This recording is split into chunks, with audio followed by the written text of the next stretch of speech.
Emma, welcome to After Hours. How are you today? I'm really good, thank you, Jimmy. I'm really good. And just before we jumped on, I Yeah. was thinking, how nice because it's 5 o'clock. It's dark. It's wintry. It's Friday, and I was thinking, how nice to just be like, oh, I'm really looking forward to a chat over a cup of tea, Yeah.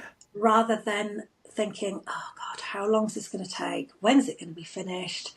And then I can open my bottle of wine in the Or fridge. get down the pub. I mean, yeah, Yeah, because it's yeah, Friday night we're recording yeah, this, so yeah, it's exactly. yeah. I mean, I am going out tonight. Actually, it's a friend of mine who's sober. She was actually episode one of the podcast. Jo, really good friend, known her for since beginning. And it was her birthday a couple of weeks ago, so we're just going to go out and have a little pizza dinner tonight and just catch up. So I am going out, but it'll be completely like sober night, a bit of pizza, some soft drinks. She'll maybe have a Heineken Zero, and then home before 10 o'clock or so. Yeah, yeah, So lovely. yeah, Yeah, we're going out tonight as well. One of um one of my husband's favourite pop-ups is it going to be in sort of a place not too far away. So yeah, we'll go there. I've just got one child because the other one's away. yeah, Um, yeah, pop out, have a bite to yeah, eat. I'll probably drive home. Don't have a problem with that, and I'll have a few drinks when I get back because yeah. I love an alcohol-free drink. Yeah. So Well, that's yeah, your thing, yeah, isn't it? So yeah, yeah, yeah, we'll yeah, we'll yeah. get into that. Emma, it's do you know what? It's so good to kind of finally chat to you because, like we were saying off air, I had a look online on our Instagram, and it was September 2020 when we started following each other, and Yeah. I think you said when we were off air, I was 28 days when I messaged you. So I think I followed you. You followed me back, and then did I message you, or how did the interaction go? Yeah, I had a little look. So you'd followed me, Yeah, and I'd messaged you to say thanks for the follow, which has yeah, now made me go, oh God, I just don't do that anymore when people do, and I should. yeah, So actually, that's a really good reminder. Um, and I must have had a little look at your account, seen that you just posted about 28 days. So I said, yeah. oh, well done on that. And you came back and said, oh, well done on 5 years. And I was like, oh, I'm not 5 years yet. And yeah, which means that you've had your 5 years I had my 5 years, and I've had my 10 and now. you've had So your 10 years, and here we yeah, are, yeah. still doing it, still keeping it I know. strong and real. But do you know what? It gave me a bit of goosebumps when you were telling me earlier about that, because thinking back to when I was 28 days, I knew that this time it was the time, but obviously I was still struggling. I was still going to meetings daily, and I just was like, like still having those urges to drink, but just being this time was different. Do you know what I mean? I made sure that I was just doing everything and anything because the other alternative was just not even thinkable. And yeah, it's just nice to kind of have that little memory flash up from then. So yeah, 28 days. I mean, I don't know what my day count is today, but it's probably like 1,900 and something because Oh, I'm getting amazing. close to 2,000. So yeah, but Yeah. Yeah, yeah. that's brilliant. And at the moment, my day count is a sore subject because I went and missed my 10-year anniversary. I completely got the dates muddled, even though my sobriety is the same. It's the 9th. It's the same date as my birthday. So I Yeah. don't know why I got it in my head that it was the 15th, a week later. I Mm. think because I gave up in 2015. Um, Edit there. I didn't give up anything. I think people can get a little bit prickly, isn't it? It's just, yeah. I Yeah. stopped No, drinking no. and yeah, completely mucked up on my dates. And everyone had been saying, "Oh, well done, congratulations." I was like, "Oh, thanks. It's It's next next week. weekend." And so what was your actual date of the 10 years? When was that? What's your sober date? So the 9th of the 9th of November. Yeah, November, so just yeah.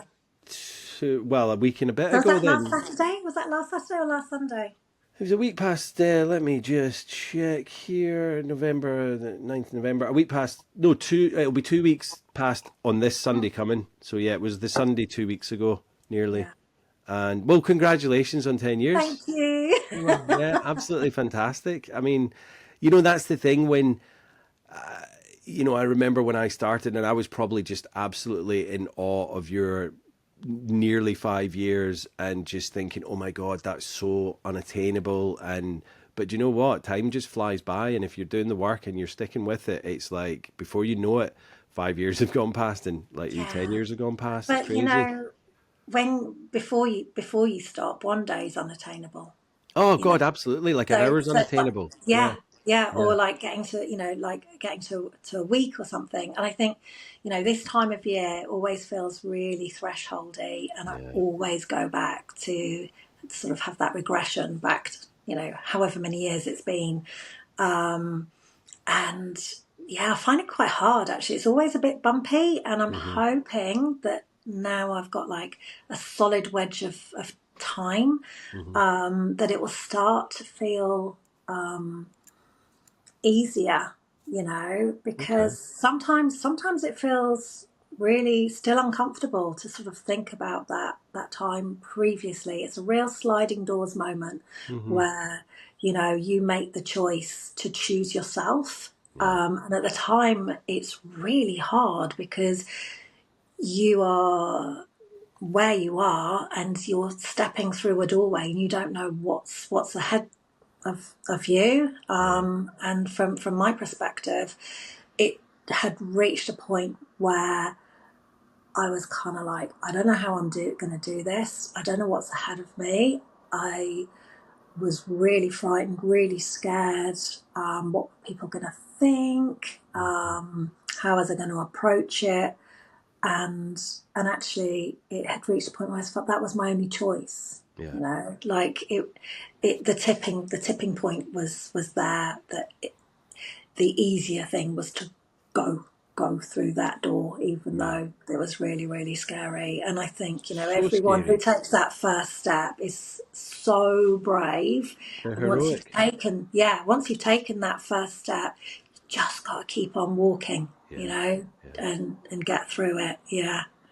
Well, let's go back. When did you like? How was your childhood, Emma, growing up, and when did you have your first drink? Oh, so I had my first drink really, really young, like like preschool. Um, Wow. yeah, I know. And this just sounds so bad for my parents, but like it was the 70s, Yeah. and I think. I mean, are we talking like a sip, or are we And I used to talking? have like a little kind of glass, like a little kind of sherry glass Yeah. Yeah. size Yeah. Yeah. of Yeah. watered down wine with my Sunday dinner. Wow. I remember as like a primary school child. Again, this is in the 70s. My parents had these really awful kind of metal goblets, like really gothicy. And Yeah. they'd put either cider or pomaine in them, and we'd have those if we were having roast pork. Um, yeah, so like alcohol was really interwoven into my childhood. My parents brewed their own wine and their own beer. Hmm. So I would sit having my cornflakes, Weetabix, whatever, first thing in the morning, surrounded by demi-johns or huge, great big Yeah. vats of alcohol fermenting away. I would help them with the bottling process. Yeah, But it was a so different like, era, wasn't it, Emma? It was like, I mean, I yeah, remember my dad did do a little bit of home brew in the cupboard when I was, like, I mean, it was before he left, so I was under six, when he was doing that. And mm, there was just the smell of hops around the house and things like that. And then I was talking to someone the other day, and he was talking about how he used to get a little bit of whiskey dipped on, his dummy dipped in a bit of whiskey for teething. yeah, And I seem to remember my parents talking about that. I need to remember and ask them about it again because I think that was a yeah, thing that they did to kind of yes. put you to sleep or whatever or take the pain away. I don't know. It's, yeah. Yeah, yeah, I think so. Like my dad said recently that he used to dip my dummy in gin Hmm. when I was teething. I was just a bit like, I mean, times have changed Yeah. massively. Um, so yeah, every Sunday when I'd come back from Sunday school, my mum would make me an eggnog, which was milk, a raw egg, and a bit of sherry that she'd whack in the blender. So I'd have that, especially in the winter. Hmm. Um, So yeah, alcohol was like a really Yeah. normal thing. And my parents just kind of had this attitude of like, don't make it this sort of cloak and dagger thing. Yeah. And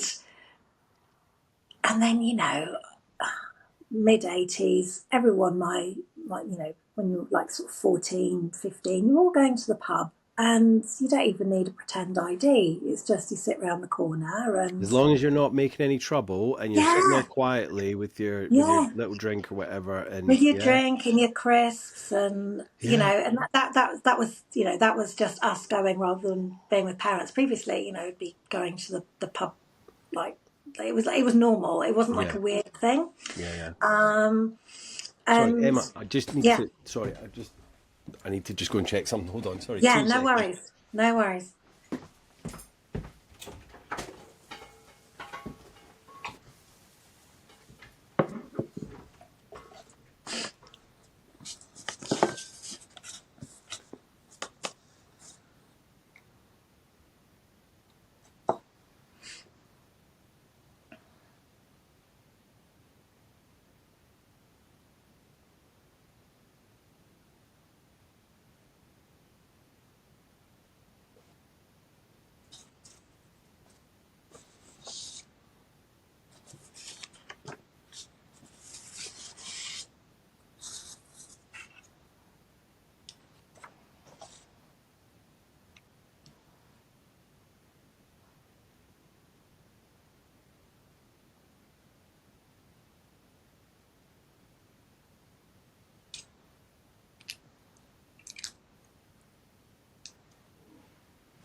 God, so sorry. That was the No door. worries. Good. All good.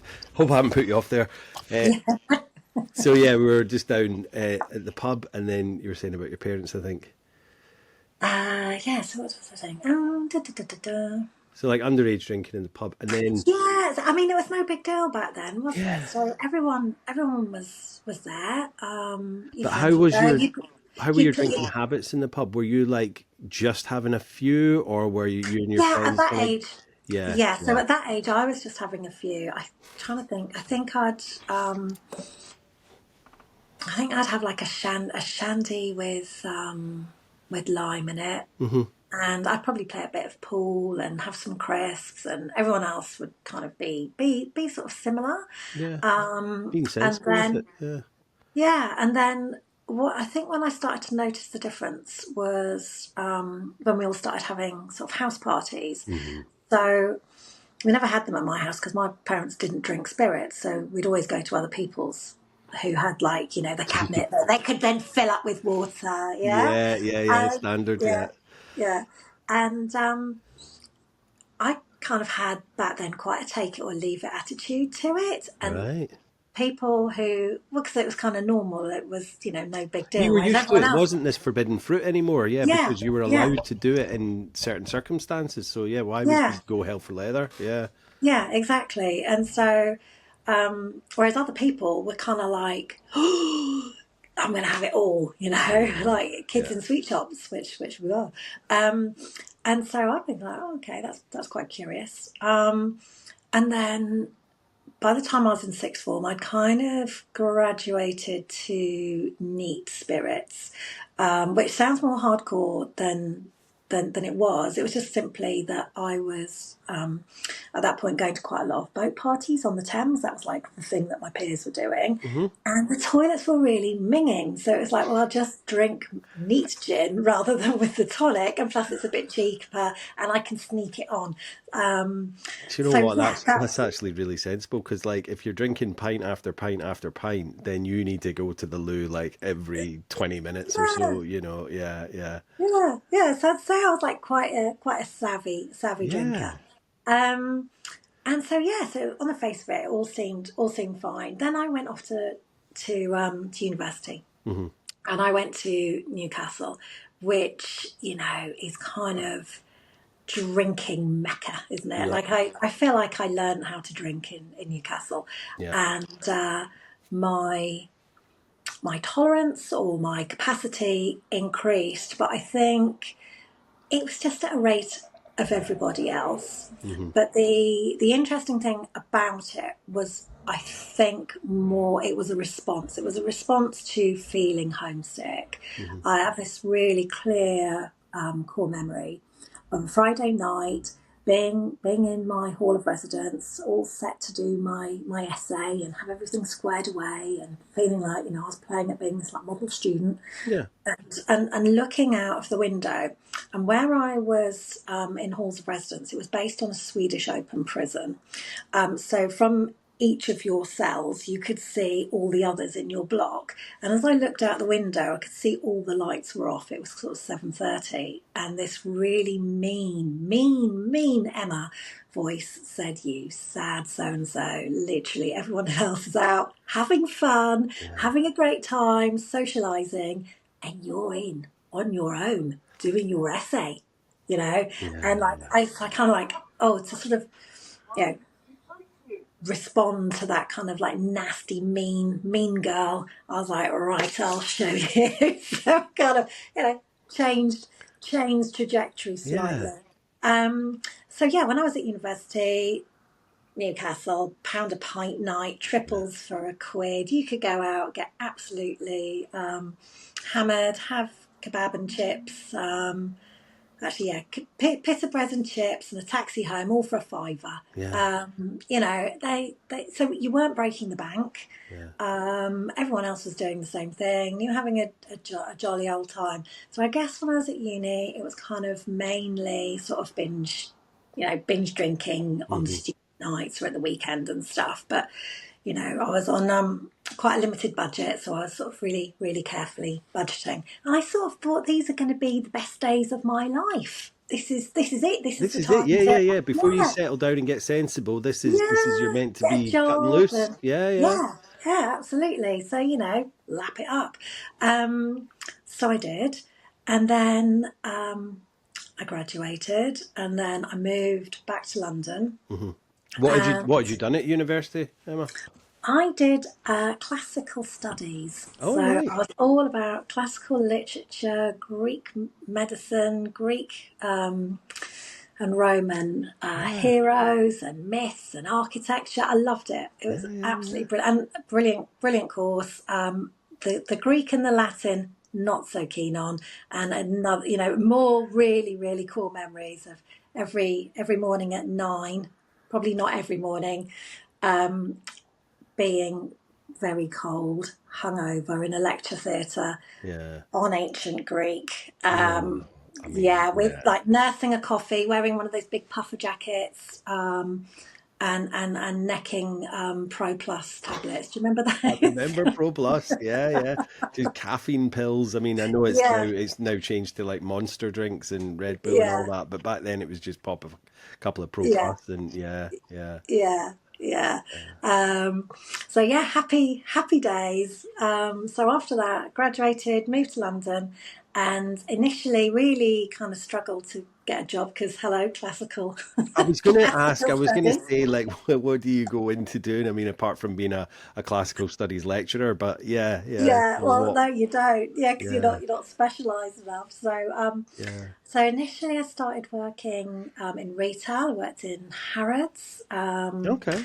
and then I got a job working in media sales, Mm, which is kind of, you start off selling classified ads in publishing, and it wasn't my dream job, but I was suddenly working with loads of people mm-hmm, my age, mm-hmm, and mm-hmm. it was really, really fun.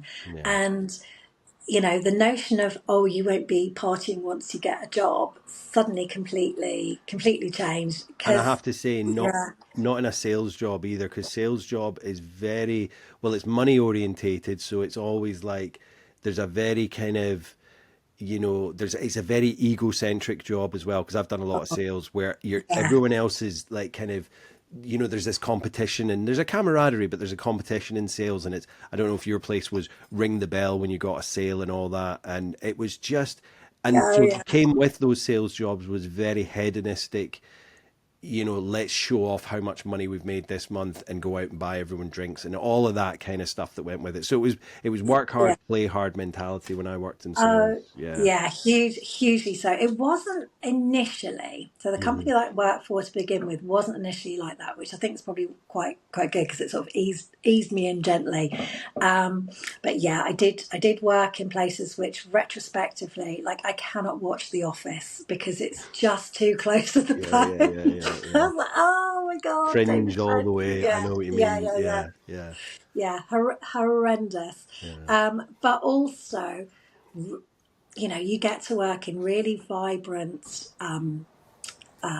not just work environments, but also really vibrant industries, Hmm. which are really, really good fun. Hmm. Like you say, it's work hard, play hard, and this was the '90s, so really it was more like work hard, having meetings down the pub. So a Yeah. lot, a lot of. So here's the thing, like my drinking in my 20s Hmm. was way more than my drinking in my late 30s 40s when I Hmm. decided to call time on it, because in my 20s it was just all the time, like literally Yeah. you go out with your work colleagues, or you might go out for a work do or for a client thing. You'd come in the next day sort of pretty half cut, hungover, clutching a coffee, Hmm. trying to force down a croissant, and by 11:30 you'd have already been through your Rolodex of who can I take out for a lunch meeting. Yeah, And yeah, you yeah, couldn't yeah. find anyone for a lunch meeting. You'd say, how about a team meeting? And so team meetings down our local pub sort of would start off, again, this is the 90s. So by the 90s I was drinking white wine spritzer if I was feeling kind of sophisticated. Hmm. Hmm. A pint of Premier. Oh my God, I loved a pint of Premier. Do you remember there was the ads with Mel Sykes drinking it? It was a real kind of 90s I remember with thing. Premiere. Was it? I mean, Carling Premier, yeah. yeah, yeah, I do because it Yeah. was around the same time as what's her name was doing the Boddingtons advert. It wasn't Mel Sykes. Who was Yes. the other one? And I there'll can't be remember, people but screaming at the yes. podcast right now. But it was around the same time, and there was the Carlin premiere. Yeah, Yeah, exactly. No, I do remember yeah. those as well. And it was like, I mean, I know we still get boozy adverts on TV, but not quite as many. Well, I don't really watch TV. But yeah, I think there is still the adverts, but back then it was just like this is what you do. It was like lad, lad, lad, ladettes, Yeah, ladettes. Drink a yeah. pint if you're a bird, and Yeah. like Yeah, well, it was glamorous, wasn't it? yeah, And it was being empowered, and it was like you were kind of showing that you could keep up with the guys. which You is know, massively dangerous. Like I've said this before, and I don't want to appear as being sexist, which I'm not. But women are generally like smaller build than guys, and so yeah, they yeah. shouldn't be drinking as much. Well, no one should be drinking anyway. But that by the by, you shouldn't be keeping up with the guys pint for pint. Okay, you can, but it's a lot worse for you by Well, doing this is that. the time. This is the decade of size zero. So we were all a Yeah, lot slimmer. We kind of drank our calories rather than ate them. yeah, yeah. You know. So yeah, so it'd be. It was kind of like you'd be drinking pints because it was, yeah, I can keep up with you guys. And there were women in ads who were doing this, who were gorgeous, who made it glamorous. And we didn't have the internet back then, so literally your kind of where you got your information from, what was cool, what was stylish, was either in magazines Hmm. or billboards, and Hmm. those gals were everywhere, or yeah, or it was TV almost a because you thing. had Yeah, you had Chris Evans on TFI Friday, which yeah. I think Big breakfast. the Big Breakfast. You had the Yeah. Girly Show, you had the Word, but I think someone was telling me that and I vaguely remember this, but on TFI he got Posh Spice Victoria Beckham to come in just after she gave birth to Brooklyn, like maybe a week later, and they And wanted weighed to wait her. her. I the know, it's waiter. disgusting, isn't it? I mean, Yeah. it's just like, but that was what was going on in the 90s because no one was saying red flags, this is wrong what you're doing, because everyone was just kind of doing it. Do you know what I mean? And I know Yeah. that's not an Yeah. excuse, but it was kind of like, well, on the Big Breakfast, if they're having, they probably didn't drink in the mornings, but there was always things going on where They they were, probably did. they probably did, yeah. And it was like, but I think the TFI Friday was on at 6 o'clock, so I was sitting having my tea, probably waiting to go out with my mates, and they're all in a bar doing their thing, and it was just like, and Sarah Cox, Zoe Ball, I think Zoe Ball's in recovery, I think Chris Evans is in recovery, a lot of those old rock stars and whatnot. Most of them are in recovery. And I don't know if you saw the news yesterday, but the Stone Roses, massive fan of the Stone Roses, Gary Mountfield, they call him Manny, he was the bass player. He died So yesterday at 62. 63. Oh, And 63. So young, yeah, isn't it? and I Yeah. don't know that it hasn't been released yet, but I think they'll probably find something that it was, maybe drug or alcohol related. I don't know if he was sober or whatever, but he was due to come over to the Isle of Man. Like I don't know if I was going to go and see him, but it was talking about his old, heydays and all that. He was doing like a tour of chats, and I'd seen it come up on Facebook or something last week, and then we got the news yesterday that it passed. I So mean, sad. even if it's not directly related or it's, not even in the thing, like at some point lifestyle choices are gonna, they Catch are up. gonna, Yeah. yeah, they are gonna catch up and impact, aren't they? Yeah. I mean, he So did look a lot yeah. older than his 63 years. He looked like he'd lived the life. And as you say, he may have been sober or calmed it down for the past 5, 10 years. But, what had he done Well, before then that's caught up? there's still a huge bet deficit in your bank Yeah, account, isn't there? Yeah. yeah. I mean, like, back in the 90s, vodka Red Bull, Oh, that was a massive thing as well. And, so easy to so drink. unhealthy. Just So so unhealthy. unhealthy, Yeah. so easy to drink. I remember the tunnel in Glasgow, which I would be going there from like mid to late 90s, like underage, and I think they were doing vodka Red Bulls for like a pound a shot or whatever, not a shot, but like a drink in a Yeah. mix, and it Yeah. obviously wasn't like the vodka was probably watered down or whatever, but we were just drinking them like they were water, Yeah. and it was Yeah. like. The Red Bull was like making our hearts kind of, Oh, God, well, you feel it like literally about to yeah, go in your absolutely. chest. But Yeah. I don't know why I'm then we'd laughing. be It's throwing other terrifying. things into the mix as Yeah. well, which wasn't ideal. But yeah, it was a crazy time, And don't get me wrong, I don't have any regrets. I don't, kind of think, well, if I would to live my life again, I wouldn't do all that. I would do it all again, But I wish that I'd maybe got to where I am now sooner, because I did have a lot of emotional upset with friends, family, and that towards the end, and that's what I wish I kind of hadn't done. Well, I think like, back at that time, like I had a lot of fun. It was, my weekends were kind of for recovering, Yeah, really, yeah. from the week. In the week, yeah, Um, and at that point, I was drinking most days, yeah. but not in a kind of thinking that there was any issue with it. I don't think we had a lot of education around alcohol consumption or alcohol harm. I have a feeling that the guidelines were higher Hmm. back then Hmm. as well. And I think we just sort of would never really count them up, but we just kind of have a bit of a giggle that we'd maybe had a few you know, people's quota that week or whatever.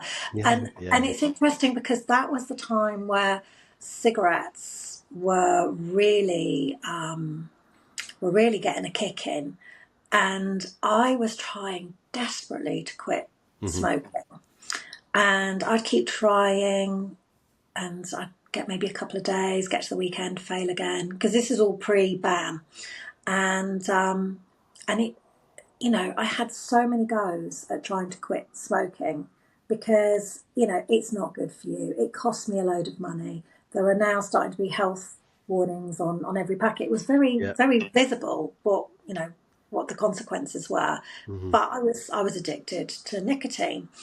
And you were Uh, drinking as well, and they go hand in hand. yeah, of course they That's do, the and everyone thing. else Like, you does. could probably Yeah. quit for like a day, and then as soon as you've got a glass of wine or a pint in your Mm. hand, it was like, and then someone would go and you see, because you could smoke in pubs as well. So it was like Yeah. heaven. It was like you see someone sparking up and it's like, oh, go and give us one of them. And then before you know it, Yeah. you're getting 16 Lamberts out of the machine because they don't obviously put 20 in the machine. I don't know, for whatever reason. It was like, yeah. Yeah, but also I think now they're like nearing 20 quid, aren't they? Oh God, yeah, yeah. I mean, You know, I gave up many moons yeah, ago, but yeah, I think it's the best part yeah. of 20 quid for 20 Right. now. Who It can afford to smoke? I'm like, was two gosh. pounds So fifty for 20 when I started.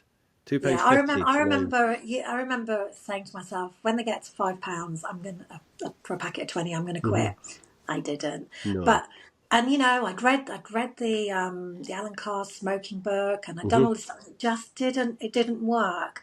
And actually, the reason for mentioning it is because all of those failed attempts really fed into when I came to stop drinking, Yeah, yeah. because when that point came, I knew I only had one shot in my bow. Like, I'd been through that with smoking, and I Hmm. knew how once I'd kind of sparked up, it was then a few more packets, and then it was like, oh, what's the point of trying again? And then you'd like get all your enthusiasm and courage and determination and strength to give it another go. And over time, you just feel so ground down by it that, you know, you've failed yet again. Hmm. That when it came, you know, years later to quitting alcohol, I was just like, I've got one chance at this. I've got one chance, because it's going to take so much to haul this train Hmm. on the tracks, because I felt like the train had derailed ages ago. Yeah. It takes so much to get me onto this this direction. I don't know. I've got strength to do it twice Hmm. or more. Like, I can just give it everything on one go. Hmm. So yeah, so back in the 90s, I was literally living my best life. I remember being in LA, and they just brought in the smoking ban, and I got told very politely by someone in the bar, you're not allowed to smoke. So I was like, oh, I've got to be outside. So very belligerent. I'll be like, oh, well, I'll have my cigarette out the window, and I'll have my beer in the club. There we go. Going from side to side so I can still have both. It was like, Yeah. that's not quite how we're doing it. I was like, Yeah. oh, So what that's was the rule? You'd have to go outside, but was there like a beer garden? Because obviously in the UK when the ban came in, beer gardens just like blew up out of nowhere. I'm sure there yeah. was beer gardens before, but suddenly it was where everyone was, and then you had canopies and heaters and Yeah, yeah, that's right. Well, it's in LA. It was slightly warmer, but yeah, yeah, of it was course. kind of like nice little bougie roped off areas, Okay, and okay, actually, it was kind of quite nice, because it was yeah, just like having a fag break at work, right? Just yeah, like everyone was like, "Oh, we're all going. Yeah, one person stay and look after the drinks, and off we'd all go, and yeah, oh, we'll get around in on the way back." So we just kind of incorporated it. yeah. Um, so after I'd sort of so yeah, that was kind of like my sort of work life, and then I met my partner, who's now my husband. We've Mm. been together 20 years, and I mention that because half of my time of our relationship has now been as a Well, non-drinking partner, and him Well, as a any drinker. time now, Yeah, you will be with him longer sober than you were yeah, drinking. So yeah, that's, you're on, yeah, that time is done. That was 10 years. Now you're 10 years plus with him as yeah. sober Emma. Yeah, that's Yeah, amazing. I think he's got the memo. It's not changing. Yeah, yeah, But I met him, and he at that point was in the forces, yeah, so alcohol was it's like part of the job, isn't it? absolutely. And it was like, oh, it's really cheap on the base as well. Oh, So yeah, like, just gone from having been like, oh, we're always out putting stuff on expenses and social and work events, client events, to, oh, now we can just go to the base bar. Brilliant. yeah. Um, and then I had my children. And I do have a little theory that when you're pregnant and you're not drinking, and you've got Hmm. this glow, that maybe it's not just a pregnancy glow, maybe it's a not drinking alcohol glow. But Yeah. I don't have any scientific evidence to back that up. It's just my kind of like No, I mean, I think conjecture on it. like It's every single lady that's been on the podcast that's had children has been sober for their pregnancy, and it's mm, madness because what you can, and some like obviously really bad, have managed to go through withdrawal and whatever, stop for those 9 months and then go straight back to it, and it's like, but you know that this thing that you're putting into your body will harm your baby, so you stop for that, but then you just go straight back to harming yourself, and it's like, Yeah. where do we draw the So line? Why does the medical world say you really shouldn't drink when you're pregnant because that'll harm your baby? How is it going to harm your baby more than harming you? Do you know what I mean? It's almost like we say it's going to harm your baby, but you're fine. Of course it's yeah, harming well, you. I mean, so here's the thing. I had my second child at home, had a home birth, Hmm. and in the fridge I had a bottle of champagne and a prawn sandwich ready for when I'd had my baby, so that I could have prawn sandwich because you're not allowed to eat prawns. Oh, right. I didn't know that. Yeah, yeah. Yeah, and a bottle of fizz, and like I had my baby at home, natural childbirth, Yeah. had midwives there, had my baby, and like about an hour later, I was like, and it was first thing in the morning. It's like, so can I have a glass of champagne now? They're like, absolutely, of course you can. So there you go. There's a great big tick. It's okay. Yeah. So like I think when and we've all done it at some point in the dark of night when no one's around. Am I an alcoholic? Pop that into Google. Mm.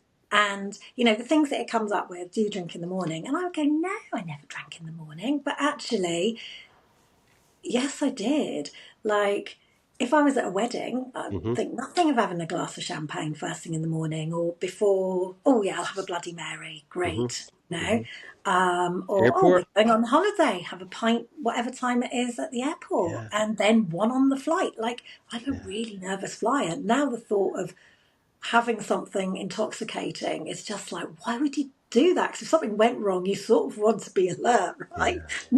Not sort of Not all sozzled off your fuzzy. brain, yeah. But Yeah, yeah, yeah. why do like, I mean, I was definitely a morning drinker towards the end. I would wake up and the first thing I'd do was, have I got any vodka left or whatever's in the house? And I'm drinking that. I was terrible at Mhm. the end. But like, people look down upon someone that's drinking in the morning. And of course, because it's a bad thing. But why is it okay to be drinking in the airport at 6, 7 a.m. in the morning because you're going on Yeah, holiday or whatever? It's like, yeah. not everyone's going on holiday. And Well. it's, Look, it's like it's mental. you could have two groups of people, couldn't you? You could have two groups of people drinking, Hmm. and one of those groups, and let's say it's both at midday, and one of those groups can be very nicely dressed, and they can be in a wine bar or having drinks with their meal, and then the other group of people who are also socialising could be homeless, and they could be in the park, and Yeah. they could be drinking tinnies. There is no difference between those two groups of people. Yeah. But if you're in the group who's in the wine bar or in the restaurant, you will see yourself very, very differently. Yeah, of course you will. Very, very You'll be like, differently. well, I'm not drinking out of a brown paper bag, but there's literally no difference. Just because you're doing it to maybe a higher sophistication because your wine's more expensive, Yeah, no yeah, different at all. It's no different at yeah. all, you know. Yeah, but those two groups of people, what are they searching out? They're searching out connection. Hmm. They're searching out a sense of belonging and Belonging, yeah. caring. Yeah, No one's yeah, judging them because they're all doing it together. yeah, So rather than yeah. being sat on their own, and it's that whole thing like wine. We call, one of the words for people sat on a park bench with a bottle and a brown paper bag is a wino, because wine Mhm. is a ridiculously strong alcohol to be drinking, compared to like I think, is it Mickey Flanagan or the comedian, and he's talking about going, because I think he's sober now, and he's talking about going to like a house party, and he'll turn up, the guys will turn up with like, a 6 pack of beer, but women will turn up with a bottle of wine for themselves, because you're not sharing that, you're drinking that to That's yourself. But right. like, compared to like the 4 beers, he's like, I might as well turn up with, freaking 6 pack of Tennant Super, which is like eight Yeah, 9%, because yeah, yeah, that's still not going to get me as drunk as the bottle of wine. But wine is yeah, this sophistication and blah blah blah. It's not. It's a quick and easy way of getting mullered, really. yeah. And you know what? So I bought myself a bottle of non-alcoholic mulled wine Oh yeah, a nice. couple of weeks ago. It was like bonfire night. And I've got these little kind of glass mugs, and they look quite small. I think they're from IKEA or something. So Hmm. I had two glasses of it, heated it up, and it's like, that's nice. And then I went to look at the bottle, and I was like, oh my god, there's only about, you know 6 to 8 inches left in the bottle of that bottle. So in those two glasses, I've literally had over half a bottle Yeah, of yeah. wine. Now, luckily for me, it's non-alcoholic mulled wine, but that's with 10 years of not drinking. I'm still shocked at how much volume was in those two glasses. And I think, there've been studies as well, the documentaries where, is it Adrian Charles maybe, and he's gone and spoken to people about, what size glass that they use. And of course, when you're at home, there's a lot of free pouring going on, and Hmm. people have become really distanced from and disconnected from the amount that they're consuming and how that Yeah. stacks up with units. And I know that the amount of units that's now within the safe guideline has reduced to what it used to be back in the 90s. But I Hmm. think people still think that like one glass is one unit, and that's not the case No. because there's so many variables within I mean, that. I'm not sure what a unit is, and I should know this, but I think a large glass of wine, and I don't know what they serve in pubs now that might have changed, but I think a large glass of wine when I was drinking 5 years ago, well, you could get like a small glass, which was 125 ml. Mm, Large mm, glass is 250 ml. Most people go for the yeah, large glass. Standard bottle of wine is a 75 cl. So that's three large glasses. So if you're yeah, going out with two of your mates, and you're all yeah. having a large glass each, you might as well buy the bottle because it's cheaper, but Well, of they don't, course, do they? let's And go, they just maths. buy glasses. Yeah. So you're maybe having like four, maybe three or four glasses on a night Yeah. or on an afternoon out. And that's like a Mm. bottle Easy. and a quarter. Easy. You've had yourself. Yeah, Yeah. easy. I mean, like I would do. So again, all bar one came in at a time when I was living in London. Me and Yeah. my Yeah. friends would meet up, and it was, Bridget Jones era. We'd have Yeah. those big glasses of Chardonnay, and girl math, may as well just get the bottle. Oh, should we get another one? Easily between three of us, we'd have three bottles of wine, and we'd kind of totter home individually on the tube, and how we were getting home. So unsafe, so Yeah. you just Vulnerable. look back and yeah, So completely. vulnerable. and So and vulnerable. you've put Yeah. yourself in that situation as well. And I think there was just not very much education at Hmm. at the time, um, that you could inform yourself with, and you were just in this bubble of it's all okay, everyone else is doing it. And Hmm. that was, that I never really benchmarked where I was at drinking because everyone else was doing the same. But I think you probably seek out similar people, Oh, without a doubt. um, smokers always find other smokers, right? And it's like drinkers always find other drinkers because you're not judging each other. And when I became a mum, I think that my hormones changed massively as Hmm. a result of it. Also, I had a few years of getting absolutely no sleep, which was Hmm. just a killer. And I had this sort of 2 year period where I didn't know what impact the amount of alcohol that I was going to drink was going to have on me. Hmm. So it could be that I would go out and have 3 glasses, 4 glasses of wine and be kind of okay. Yeah. Or I could have 2 glasses of wine and be a total car crash. Wow. And it became very, very unpredictable and a source of anxiety. How am I going to be? What impact is it going to have? And so, just to like seal the deal, I'd probably have a little glass of wine before I went out. And do you And it think was it so. was to do with maybe you not eating before you went out? Because that was a thing, eating's cheating and all that. So sometimes Oh we'd go yeah, out, well, yeah. So I mean, certainly I find it really hard to eat before I went out. 'Cause I'd be stupidly excited about going yeah, out. yeah, But yeah. I've kind of, in sobriety, have recognised that I'm not the extrovert I thought I was. I'm more of an introvert. So I can Hmm. now see that that excitement was actually um, social anxiety really, Yeah. really building up. Um, But more than that, when you're in your 40s, your liver's ability to process alcohol and also estrogen really, really shifts. And, your hormones are doing different things and they're kind of all a bit skywire. Hmm. And so that was where the unpredictability was coming in. And, I was also, we'd moved. I was in like a town where I didn't know people. I'm looking back on it, I'm like, oh my God, that was so brave. But I had a lot of my like social network had gone. Hmm. I was spending a lot of time being primary caregiver, and so having sort of my evenings was having a glass of wine in the evening became a signal to switch off. It Mm. became like, this is my time, but also later on it became more of I just want to be on my own Yeah. with my booze, just to like kind of re-regulate, self-soothe, and kind of process my day or like little snippets Hmm. that had happened. And that became like a way to achieve that. It became like my coping mechanism. Hmm. So from a technical kind of perspective of, oh, towards the end, were you drinking more? No, I wasn't. I was drinking way less than Hmm. I had been in my 20s and early 30s. But the way it was impacting me was Yeah. far more significant.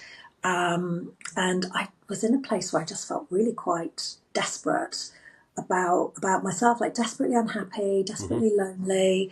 Um, and I was questioning a lot, and I just kind of had I wasn't very happy with like how my life looked or how I looked or my weight or my energy levels. My Hmm. sleep was crap, and I was really, really pretty down. And I just kind of had this moment when I'd got suckered on this detox thing, and I was doing these foot patches where you like put these foot patches in and they're meant to like suck out all the toxins in your Oh. body. Total snake oil stuff, right? Right. Right. But Okay. but really, really worth the value light bulb moment of maybe I just shouldn't be putting all this crap in the Yeah, first like place. you want to take it out, but actually, if you're putting it in Yeah, anyway, like yeah, let's just stop it going yeah, in to begin with. yeah. Yeah. So simple. So simple. It took Yeah. me a year. It took me a year from that, like, to actually activate that. And I kind of look back on that now. I say now, but when I first stopped, I was like, using that old sales analogy. If you're going to chop down a tree, not that I'm advocating chopping down trees, but if you're going to chop down a tree and you've got 8 hours to do it, spend 7 sharpening the axe, right? Just like Yeah. get your Yeah. ducks in a row.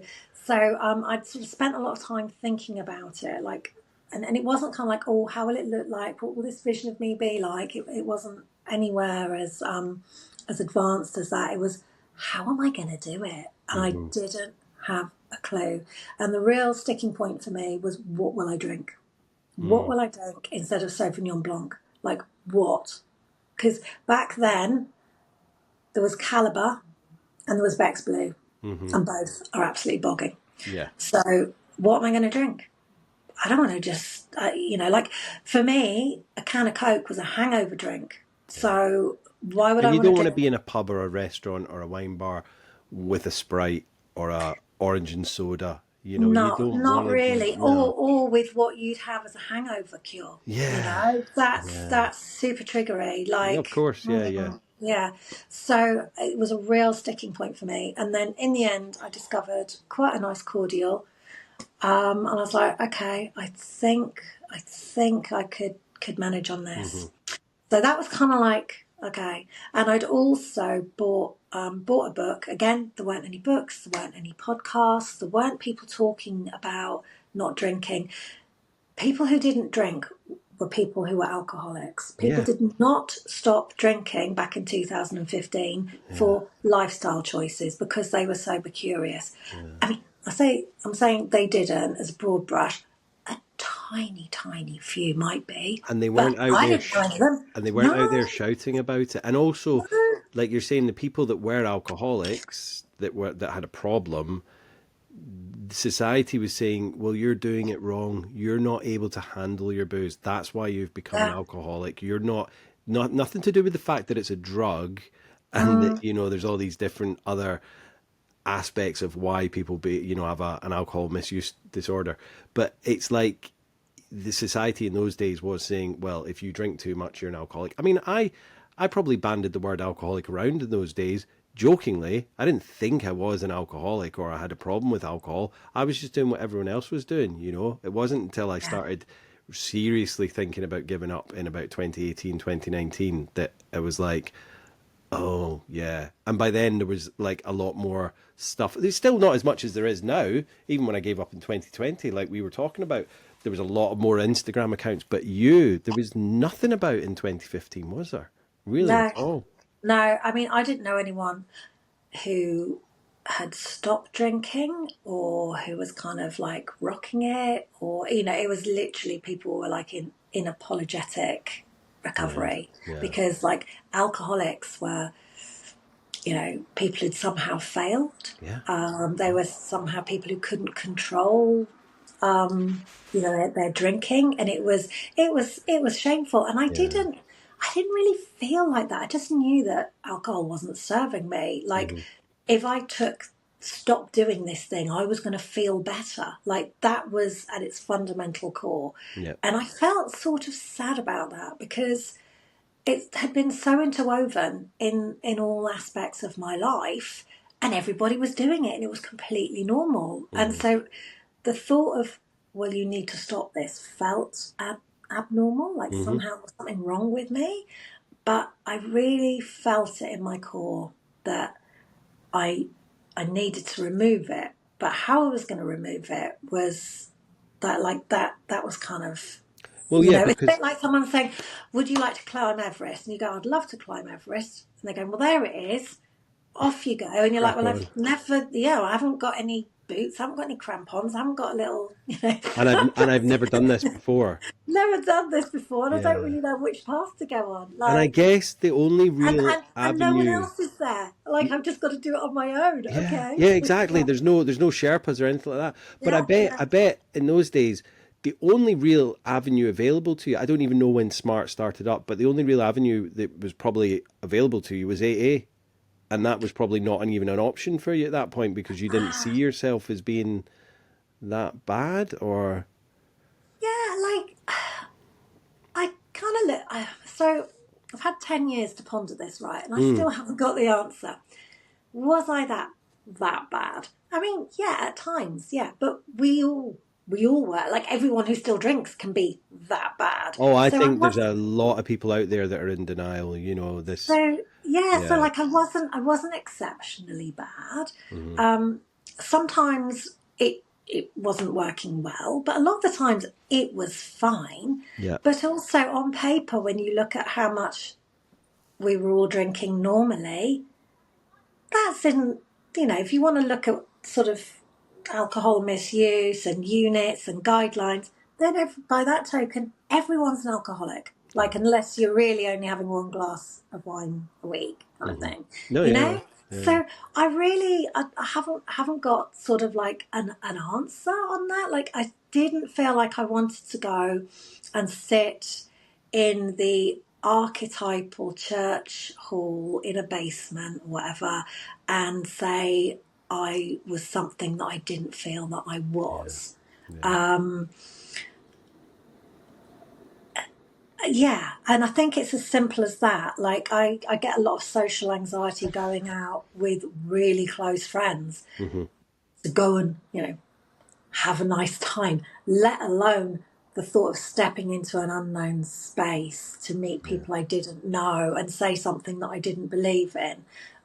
So that really, that from a value perspective, that was going to be a hard ask. But equally, back then I didn't even know what my values were. I didn't know what Yeah. my identity was. And I But I just guess had a sense of, that's not me, and I don't resonate with that. So I'm just going to have to do this yeah. on And I my own. suppose without the, when I got sober 5 years ago, there was all these different, like my idea was that I was going to be out and tell people I'm giving up alcohol because I had a problem with it.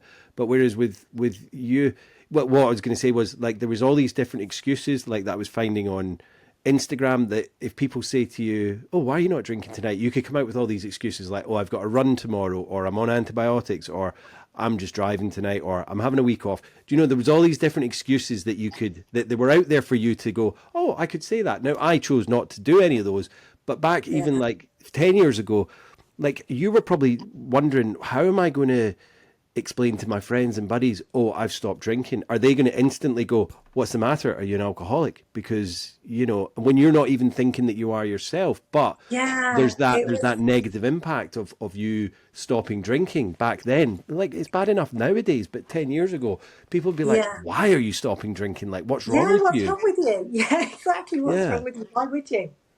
Yeah. I am useless at white lies. Like, Yeah. I just don't see the point of them either. It's too much to try and remember. So Of actually, course. yeah. So I wouldn't. That wouldn't have been my route. I kind of just went to ground, Hmm. and what I did was, so I didn't come out for 3 months, and it really felt like coming out as Yeah. well. Yeah. Um, and I had a couple of evenings out in that time where I'd go to the cinema or I'd go to the theatre. Hmm. Um, Did you tell your we, husband? yeah, well, I did after about 2 weeks, and Right. actually, Okay. in a kind of like, I can't believe you've not noticed. And he Yeah. said, "Oh, I just thought you just didn't want to," because although he's, he was in the military for 25 years, big drinking culture. Hmm. He'd also spent 1,000 days in theatre All where he right. wasn't drinking. So he's like, kind of, "Oh, someone's not drinking for a while. Oh, okay, yeah, that's fine." Yeah. Yeah. Like, It's yeah, not a yeah, big deal cool. for people that don't have, Yeah, like Jen, my yeah. wife, she doesn't drink at all, really. I mean, she'll have the odd one here and there, but it's take it or leave it. If she's Mm, going out to a night out, she was out at an awards ceremony last night and she was driving, and it was like, I'm sure her friends were drinking around her, but it wasn't even a thing, "Oh, could you come and pick me up?" Like, I would have come and picked her up if she'd needed to, but it was just like, she's not bothered, you know? yeah. Oh, he's definitely not in that camp. Right, okay. Just be clear in Yeah. case he Yeah, decides yeah, to listen yeah, to this. I yeah. wouldn't want to do him a disservice. He's definitely He likes a drink, yeah. he Yeah. likes a drink, yeah. Yeah. And and and actually, when I came to sort of thinking about how I'm going to stop, it was very much this needs. Although this is about me, it's not about everybody else. Hmm. This is my personal decision Hmm. and my personal choice, and I've got to be okay with what other people are doing. Hmm. And that was hard. That first Christmas, where normally I would be getting stuck into the bottles of prosecco, and previously they'd been lying right down the side of the house. Yeah. And again, that's another one. It's early doors, so you can have Prosecco at like Yeah. 10 o'clock on Christmas Day if you want, Oh yeah, even yeah, earlier. 100%. That was really tough, and it did just sort of feel like hard help cooking all the food, and try to like embrace all the positives and see all the Hmm. positives, but also like there wasn't anywhere where I could read that information. I was just having to work it out Yeah. for myself. There wasn't like all my top 10 tips for getting through this, the silly season. It was literally go through. And to be fair, I didn't think that when I stopped that I was going to make it to Christmas. Like already, when I stopped, I was kind of giving myself get out of jail free cards of, oh, if you could just make it to like the start of December, Yeah. you've given yourself a little bit of a detox before You've proved that Christmas. you've done it. You've proved yourself you Yeah, can do well, it. Have yeah, Christmas, have a yeah. wet Christmas and then a dry Yeah, January. Yeah. yeah. Well, no, no, no, no, no, no, no, no, no, no, no. Again, I would never have done Sober October or Yeah. Dry Jan. Yeah. Absolutely, there's no way I could think about doing it, even for a controlled period of Yeah. time. Yeah. Not a chance. And because it was every day, there was like making a drink with having a drink, making something with dinner, and then so and so's home, or there's always a Oh, it's reason a to ritual. celebrate. It's a ritual, isn't it? Yeah. Yeah. So it was, it was all time, and it was social. So yeah, I could not have stopped, and so I was kind of like, well, if I could just get to like that beginning part of Christmas, then that would be good. So already, I was saying to myself, just 2 weeks, because that felt Herculean. And I really surprised myself. I mean, I went out and I bought the bottles with 25% off from Tesco's. Thank you, Tesco's. And then it got to the day, and I was like, well, I just wonder if I can do another day. Can I do another day? And then I got to New Year's Eve, and I hate New Year's Eve. Even when I was a boozer, I never went out on New Year's Eve because you'd have to queue. There were queues to the toilets. Drinks cost more. I'd always go out the night before New Year's Eve when it was quiet, get in lots and lots of drinks in a normal thing, no queues for taxis, none of that kind of stuff. And then I'd spend New Year's Eve getting over my hangover, and then I'd like to go out on New Year's Day and have a lovely day, go for a nice stroll, some nice food somewhere, do something nice. Yeah. So this was going to be the first time that we were kind of going out on New Year's Eve, and we're going to a house party. Lots of friends were going to be there, and I remember driving there, and I had my two 2-litre bottles of sparkling water. I mean, how I thought I was going to get through 4 litres of sparkling water, because no one else was going to be drinking any of them. Yeah.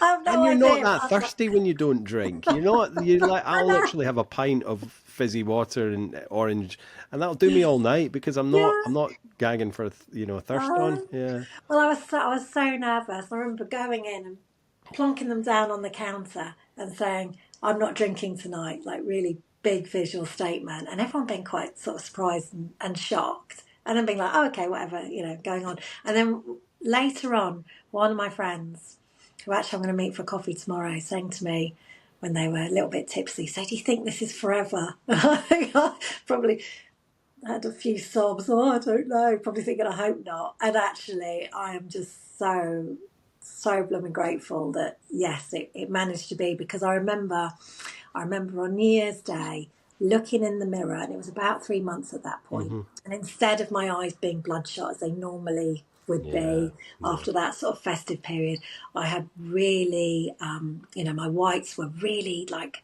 white, and my pupils had a sparkle to them, and I just sort of saw this person looking back at me that I hadn't seen in a long, long time, and I got such a kind of a real sense of validation. Like this has been hard, but this is worth it, and actually this is great. And I think at the time on the radio, it was Lola's tune, "I'm a Different Person," turned my world around, which is such like a sober anthem. I just love it, and I was like, I think I can keep going. And because my birthday's on the 9th, and I gave up on the 9th, I on that day thought, well, what would a sober birthday look like? And I kind of had a bit of a visualization, manifestation of what would be nice to do, given that I now wasn't going to be going out and drinking, and how would I like my birthday to look? And at that point, what I kind of visualized was completely unattainable, not on the cards, and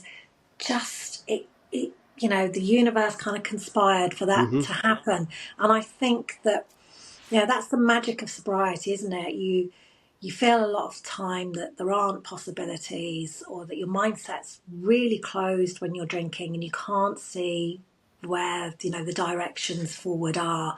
And then when you quit drinking, you have a real mindset shift, and things start to become possible, and you see that things are changing and things are evolving, and that things are in a constant state of positive change. Whereas previously, when things were changing, it was normally because I had made a massive error, and either of judgment, or just totally got things wrong, or kind of seen things, like you just not had that clarity.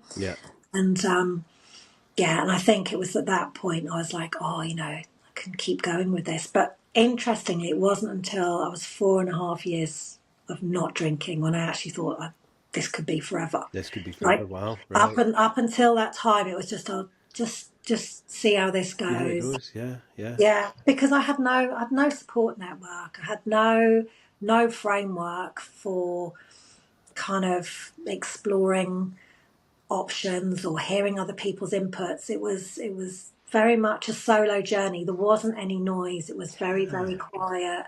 And you really tap into your own reserves with that, Yeah. because and you find layers of resilience that you didn't quite realize that you had. You find that you're maybe more intuitive that you'd given yourself credit for. You Hmm. start to get in touch with different aspects that had just remained. You know, you're a gardener, so it was like finding the bulbs that hadn't ever come up. Yeah, yeah, yeah. Get weeding them Yeah, out, and yeah, yeah, yeah. and I mean it's so remarkable because I guess you didn't really get to a major kind of rock bottom. I know you wanted to give up to kind of make yourself have a better life and get rid Mm. of the kind of depression and how you were feeling and kind of detox yourself. But once you'd kind of done that, maybe over the first year or even 6 months,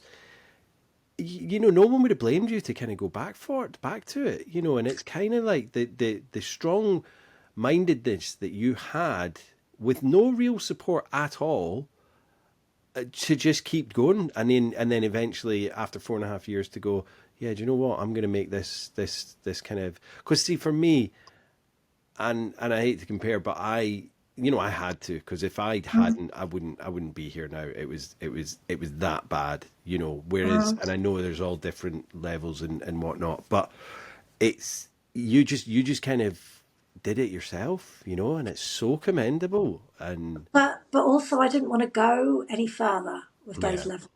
You know, like you got to the level that you got to and decided I can't go any further. But yeah. actually, I'm sure there's more levels that a different Jimmy in a different Oh, dimension has gone, and I just didn't want to go any further with it. yeah, It was time. I'd had my amount of units and several other people's, for yeah, sure. You know, yeah. You had a lifetime supply, and I'd then had, yeah, yeah, yeah, I'd yeah, had it, and I didn't like what it was doing to me. yeah, And but you're right, because you weren't that bad. There was like some pressure to join in, to come back, or just have one, or yeah. oh You've had a well, year off, you've had 2 years off. Look, yeah, you've proved it to everyone. Your body's repaired itself, blah, blah, blah. yeah, You can go yeah, back. But to have that yeah, peace of mind and that strong mindedness to go, no, do you know what? I don't like what it was serving me anymore. no, I'm done with it. no. Yeah.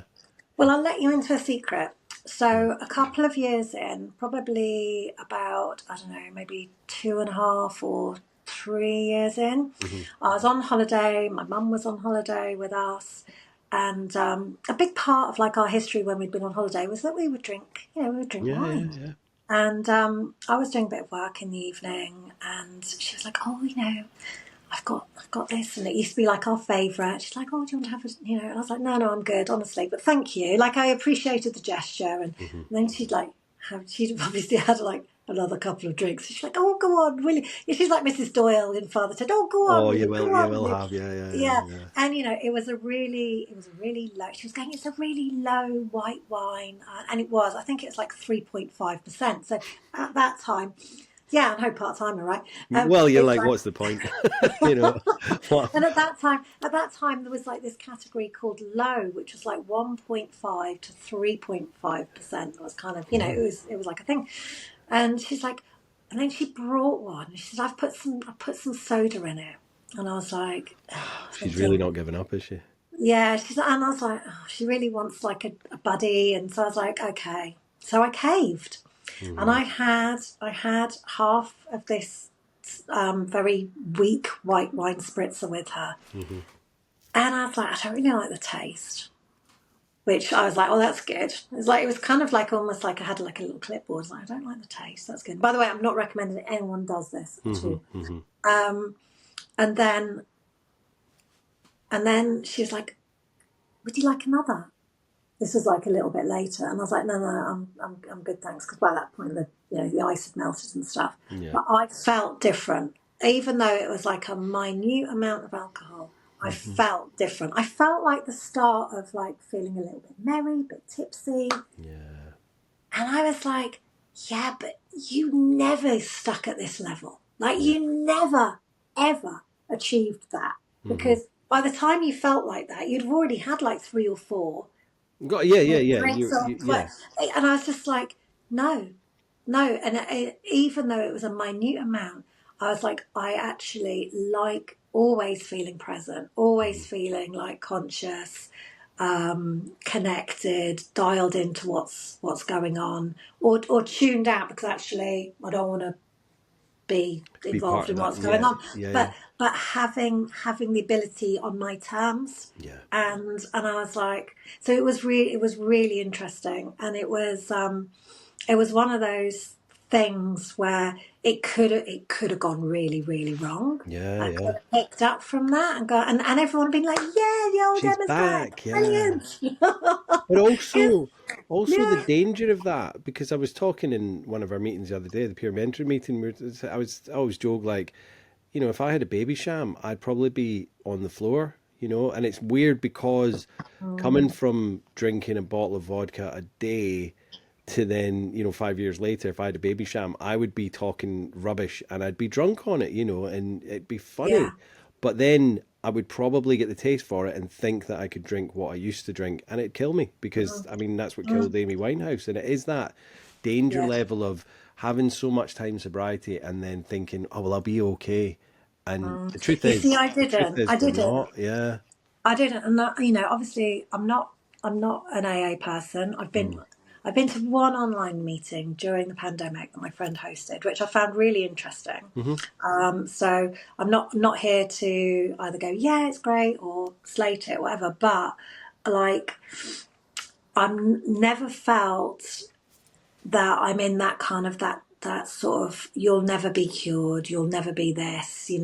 I've never had that kind of information download, but inherently I feel I need to protect Hmm. what I've worked really hard to achieve. Hmm. um, and and it was really kind of empowering to have that experience of I don't want this anymore, and also a Yeah. bit of like, wow, who the hell are you? This is next level unlocked. Like, Yeah. Well, it's yeah, yeah, interesting because, you know, I think a lot of people, myself included, be like, "Oh, I wonder what it'd be like," and it yeah. is Don't just do a it. thought. No, and I don't, and that's the other thing. So I was in the fellowship, steeped heavily in it for the first year, until I then kind of, there was aspects, and I kind of moved on from it. But I know it's there. But yeah, I was, and I would say things like, one day at a time and never say never, and I will always be an alcoholic or an addict until I die, and all of that stuff.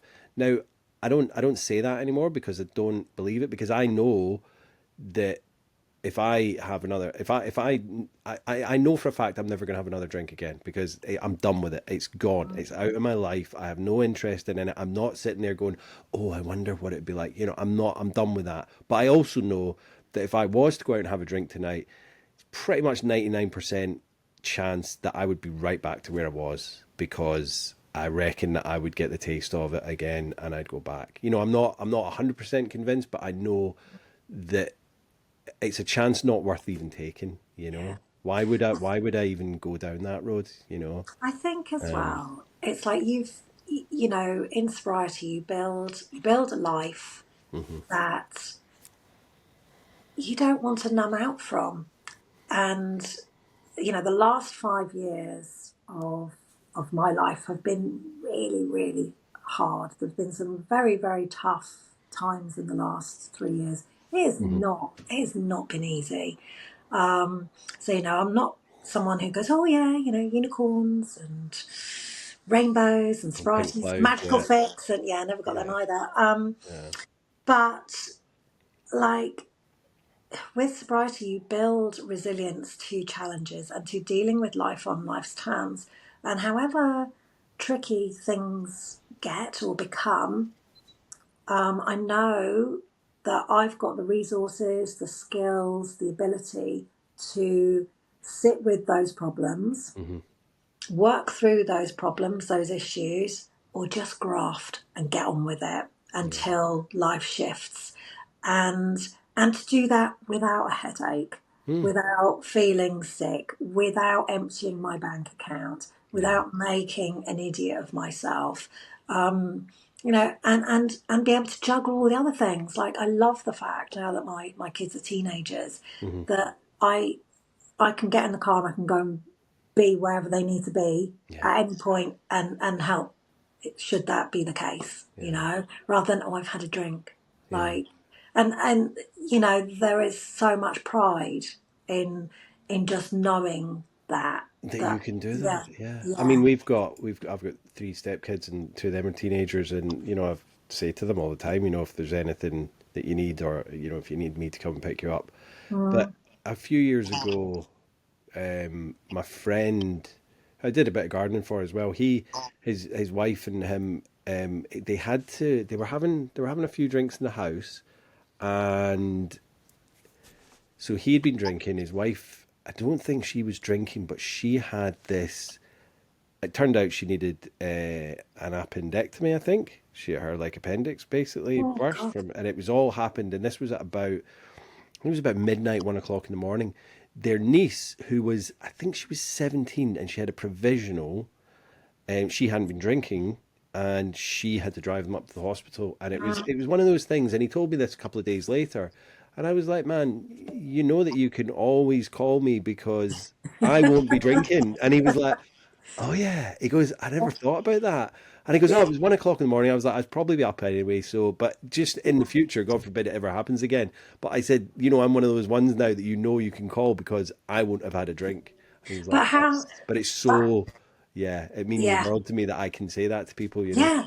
You can Yeah, show up for yourself. You're yeah, not just showing up for yourself. You're showing up for other people, yeah. and like, But towards. also, why I would I think. want to do something that would hinder me being able to go and just, do you know what I mean? Like drive a car. Like if I Yeah. need to go and help someone and do something that, like, I have the ability to drive a car because I passed my test and I have a car. Why would I want to then take something that Mhm. makes me not be able to use that And you mode can of do it transport? 100% of the year, at any Yeah, hour. exactly. Yeah, any time of day, any time of year, I can do it. And I it's know. like, Yeah. but for so long I didn't even have a car because I was like, why do I need a car? I live in a I city didn't. and I drink, so yeah. Yeah, this is like poker. I didn't even pass my test because what was the point, Yeah, well, yeah, yeah. Why would you need it? You don't need it. So, yeah. Yeah. Emma, do And you it's, regret getting sober? oh my gosh, no. Like, I could, I've got so much gratitude for that one Hmm. decision. And if I could write a list of all the reasons why I'm so happy about that choice and all the benefits, it would be a Hmm. really, really long list. And there would also be a lot of things missing on it because it's just an endless, Oh endless God, yeah. list. And, and, you know, as each like month clocks up, there's always another reason. Like every single day, like I at the beginning, I was such a bingo counter for the days, Hmm. and I think that's because I didn't have a lot of other resources or support. So it's like counting on the fingers and stuff. That was like a big thing. Yeah. But so 10 years on, I don't really kind of check in as much. But every day, I think, God, I wouldn't have been able to do that if I was drinking, or Hmm. I wouldn't have got so much pleasure from that if I still had alcohol in my life. Yeah. So there's not a day that goes past where I don't feel huge gratitude Hmm. for that choice. I think my only regret is that I didn't do it sooner, Hmm. but hey ho, I did it when I did it. You did it when So you did it, yeah, and there's no harm in people doing it at 50, 60, 70, 80. Any time's a good time to do it. But yeah, like you, like me, I'm so glad I did it now because, as we know, 5 years goes past, 10 years goes past, and if we were still out there, like you said, I said I probably wouldn't be here, but I probably would still be here, but I'd be a very different state of a person and human being. I'd be, yeah. probably literally in my last legs. But even if I wasn't and I still had a job and a roof above my head, I would probably be like barely any friends. My family would have probably given up on me a long time ago. but there's still a chance that I could get sober. Of course there is. But then to Mm-hmm. start again and be day one, of course that'd be great. But I'm just so glad I did it when I did it, you know. Yeah. And I mean, same here. Like, I feel the relationships that I've got, like your relationships change, but the relationships that I've got now feel really strong. yeah, Even the relationship with my husband, like, you can think, well, if over the last 10 years we'd both been drinking, hmm, how would, think things, there have been some life events which have been difficult. How would we have navigated those yeah, if I'd had alcohol in the mix? yeah, I would have reacted very differently, and things could have escalated. Would we still be together? I don't know. yeah. Um, We just don't so know. yeah, it's such a sliding doors moment, and I'm Yeah, so but glad that I got on the tube. Yeah, you got on the tube, and I'm just so grateful because I met Jen over 2 years ago now, and we got married in the summer, and she's got three amazing kids that are now my stepkids, and they've never ever had to see me when I was a drinker, and I'm yeah, just so grateful for that they'll never have to see me, just maybe come in and be a bit belligerent or, forget what I've said or passed out on the couch when they've come home, or do you know what I mean? I mean, I was never like a horrible, horrible drunk, but I was drunk nonetheless. And, my ex and her kids had to deal with that a lot and on a daily basis. So I'm just so grateful that these guys don't have to do that. And it's, yeah, yeah. yeah. It makes a massive difference, and I think your self-worth, your sense of self, your esteem, your dignity. It Yeah. just it and it all, it makes you feel better about yourself as a Yeah. person. And I Um, think that resonates out of us, and people see it, and they kind of, I've got friends here who, when they hear me talking about, alcohol and all that, it kind of gives them that little boost and think, oh, maybe I should, because I want what he's got, and I'm maybe thinking of, knocking it on the head as well. They haven't yet, but maybe, maybe they will do at one point. But people's habits have definitely changed, yeah. yeah, yeah, I mean, I think when you don't drink, you are you're planting seeds, yeah, and it kind of depends how long those seeds take to grow in hmm, other people's lives. Like, on my wedding day, I didn't drink because I was pregnant, hmm, and one of my friends from uni was there, and they weren't drinking, and I was really surprised. I was hmm, like, "How come you're not drinking?" And they said, "Oh, I'm just having a bit of a break with alcohol at the moment." I said, just feel like we all started drinking at 18. I was like, 18, like, a bit hmm, slow. yeah, Sorry, yeah, I'm saying I'm really 18, yeah, and they sort of just felt like I wanted to. It was just something that we all just started doing without really questioning it. I just want to re-question my decision. nice. And I was like, we say, well, yeah, now we say nice. At the time, I was like, how weird. Like, Yeah, well, you live in France. Like, yeah, shouldn't red wine be coming out of the taps? I really couldn't get my head around it. Um, but that little seed landed, and I don't know how, so 2007, and about seven years later, it's that little conversation started to yeah, replay again. And like, if someone else can do it and just take a step out and reassess their their decision making process, hmm, the point they are now rather than as a teen, why can't I? And I think that, you know people people see that we're happy with our choice. Like, hmm. I never want to be the sort of person who is a miserable non-drinker, because No, that's that's oh, it was the alcohol that was making me miserable, right? yeah. I mean, I think those are kind of, we call them dry drunks, and it's like you haven't worked on whatever it was that was kind of making you drink in the first Yeah, place. So even though you've knocked the drink out, you're still dealing with those issues, and you're just angry at the world because you can no longer drink. And it's like, yeah, you need to work out what's going on with that. But like what we were saying at the beginning, when you got sober in 2015, there wasn't the same Instagram or podcast, or well, there wasn't any of it going on. So I think that we're having this kind of crossover now, 5 years on from when I got sober, that people that are not like even have a problem with alcohol, or they're not even maybe a gray area drinker, but they're getting sober curious, and they're typing in hashtag sober or hashtag soberlife or whatever it hashtag whatever, and they're searching it and they're going, so it's not just people that are like, oh my god, I need to stop drinking, right, what am I going to find on the internet? No, it's people that are like, I want to get fitter, I want to get healthier, I want to be more mindful, what can I do? So then they're coming across accounts like yourselves, mine, other people's, and there is now that crossover. So it's not just people that are, at the worst of the worst, or a grey area drinker. They're I people that think are it's just, opening up. yeah. I think it's seen as a more expansive option rather than like last chance saloon. Yeah, Um, yeah, yeah, yeah. And I yeah. think I think a lot more young people are definitely not even starting drinking. Do you know what I mean? I think they're just kind of, they might have a little bit here and a little bit there, but I think there's definitely a lot more. They're not going out and getting completely smashed as like you and I did back in the day. I'm kind of having a slightly different experience with my Right. teenagers. Okay. Okay. How old are they?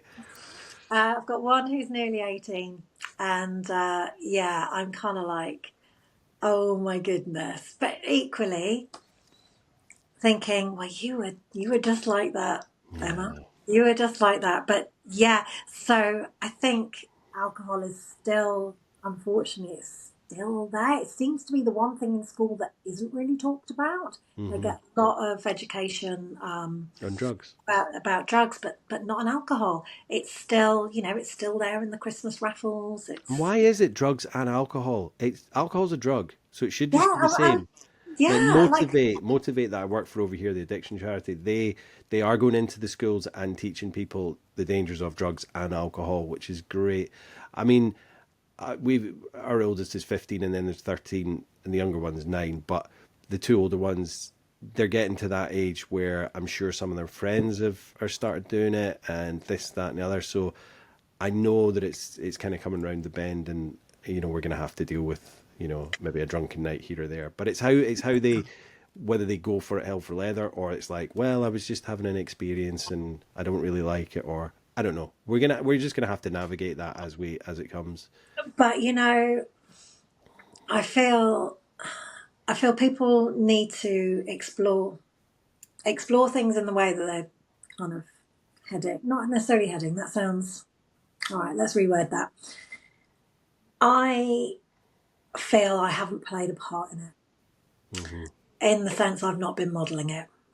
Of course, yeah, yeah, So although it wouldn't necessarily be my choice, it's readily available. It's there. It's kind of I get it. It's sort of a rite of passage as well. Um, but I do feel glad that I haven't played any part in that, and yeah. and also that I can say that I don't approve Hmm. without being by the kitchen hob with a glass of wine in my hand, Yeah. being hypocritical about it, Yeah. or you're too young to drink, or You're too like young to drink now. Go and fill up my gin and tonic. It's yeah. But the thing is, even though you haven't had a part in the modelling of it, society has. We've oh, for still got a sure, long way to go yeah, before TVs stopping showing it, advertising stopping doing it.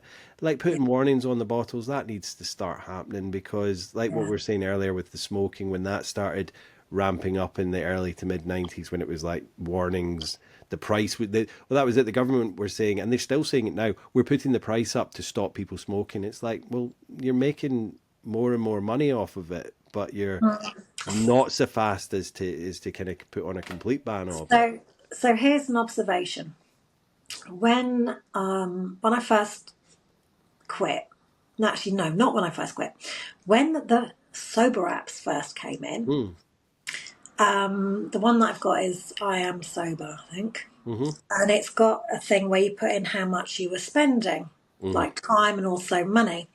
And I think I put in a tenner because I was like, well, we probably get through definitely a bottle a day, sort of if you average it out. Hmm.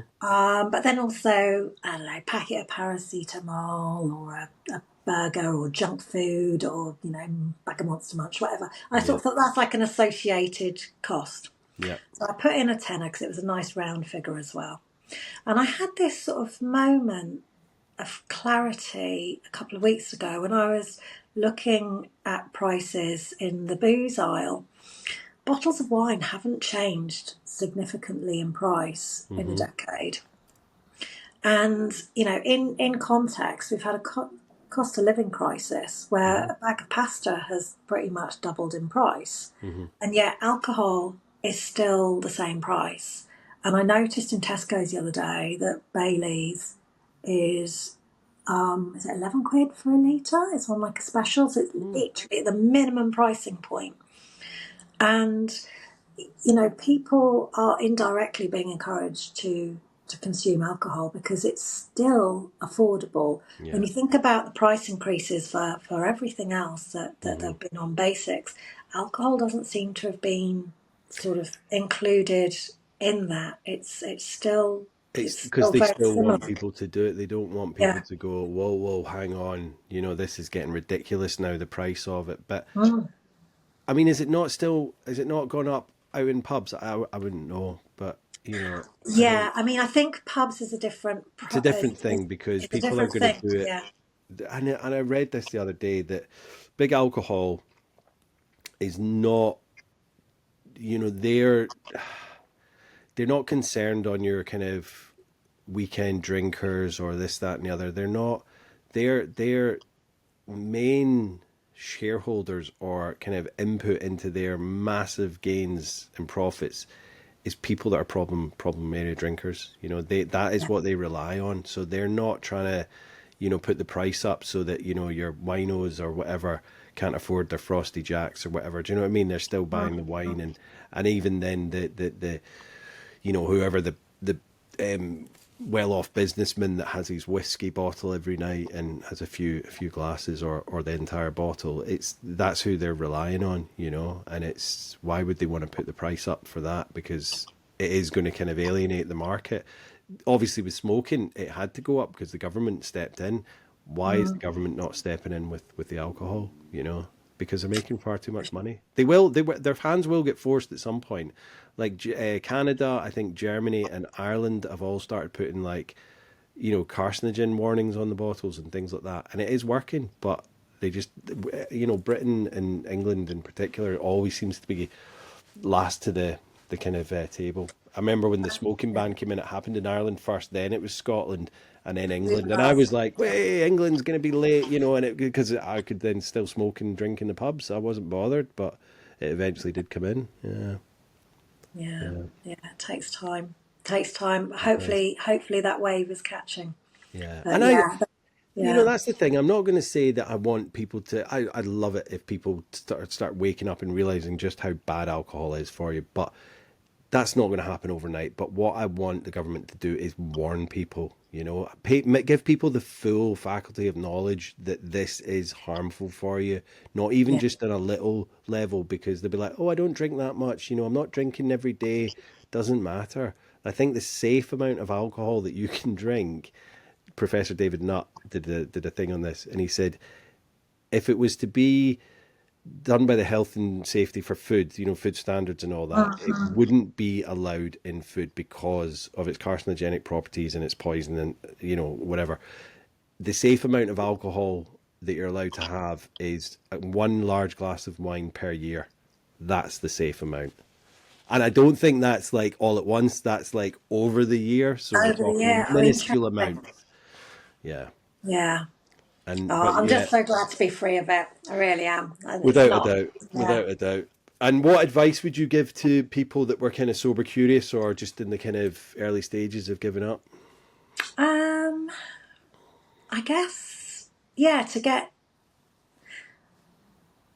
Because it was yourself a different for you chance. back then, yeah, yeah. Yeah, I think give yourself a chance. Also, like explore a lot of the non-alcoholic options Hmm. that there are, Hmm. and maybe see how you feel. Yeah, Get friends to get on board. It's really difficult question, that, because I think it has changed a lot since I quit. I mean, definitely there's a lot more support out there, but I think it's about getting really serious with what you want your life to look like.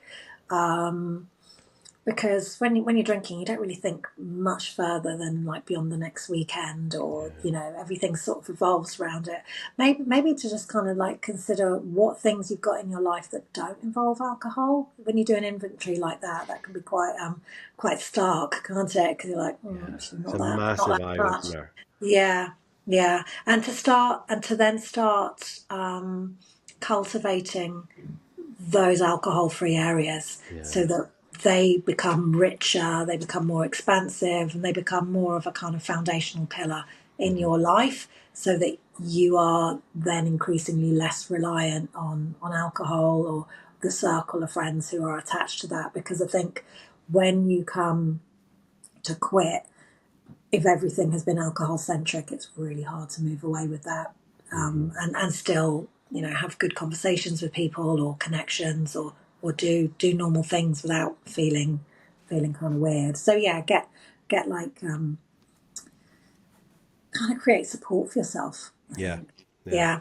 And everyone, And then just keep trying. Keep trying. Don't ever give up on because it's yourself. not, I mean, you did it the first time, really, once you'd made that choice and decided I that did you were it. going to do it. But I mean, it was hard. I'm not saying it Yeah. was easy. And I think the reason I did it was because I knew I couldn't give it another go. Yeah, that's what you I said. wouldn't, because back then there wasn't the support. You There wasn't thought anything. if I break, that's me back out Yeah, there forever, and I yeah. get that, and that's the thing.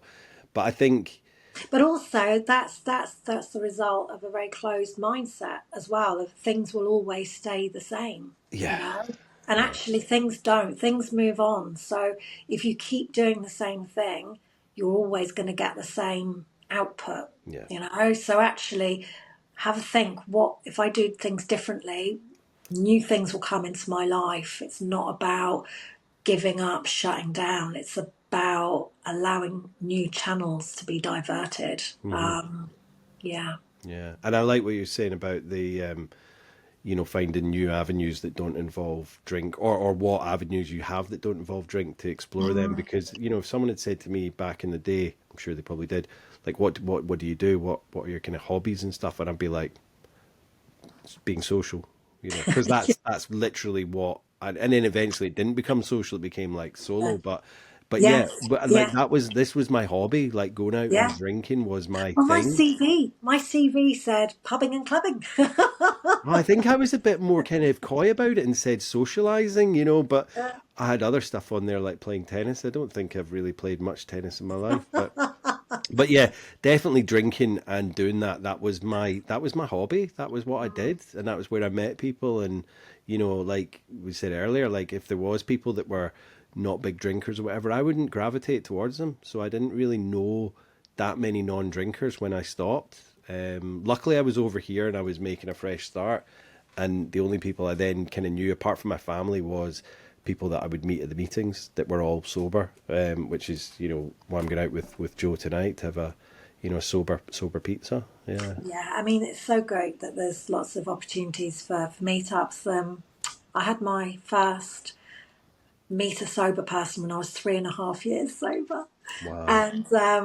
and yeah, and she's like, my best sober buddy. We're Yeah. still great friends, and I'm so grateful for that connection, because that then enabled me to go out and meet other people. So I was like, oh, if people don't drink, they'll all be like these weirdos. Oh yeah, But weirdos like you, Emma. it is deep and meaningful connection that you have. It's Yeah. not these like drunken behind, in front of the bar things on a Friday and Saturday night, where you're all just kind of talking absolute rubbish to each other and not really listening to each Yeah, other anyway. and also, like, there's a danger when you're boozing. I say danger when you're boozing. You often frequently overshare, and then there's like, oh God, why did I say that? And I think that when you have connections with people who don't drink, you go quite deep quite quickly. You get to the nitty gritty stuff, but it's done in a very conscious way. You're aware of it. There's no like, oh God, why did I say that later? You're fully in control, Yeah, fully yeah, yeah. present, and you're asking the questions, and you're communicating. You're interested in exploring those things rather than it being like, oh, cringe. Why did I ask that? That was like really, Yeah, yeah, yeah. yeah, And I think going back to way at the beginning when we were saying about how, I'm not a big fan of large crowds of people and, going out to, bars and restaurants and that anymore. Now, I don't think that's because being a non-drinker, I'm boring. I think a lot of people prefer smaller, quieter groups, but mm, because they have alcohol to fuel them into these situations, they find it easier and they go to these things and they enjoy it. I couldn't think anything worse than going to a bar tonight. If like Joe and I are yeah. going to just a little pizza restaurant, which will be quiet. There'll be people drinking, I'm sure, but it's not going to be like a full on bar where it's like really loud music. And I know I sound like an old fuddy duddy now, but I think take the alcohol out of all those situations, out of everyone's situation, they're going to find it really tough to go out to those things and actually enjoy those things without the alcohol. And I know there's people that can do that and that's fine, but I think the majority of people would struggle.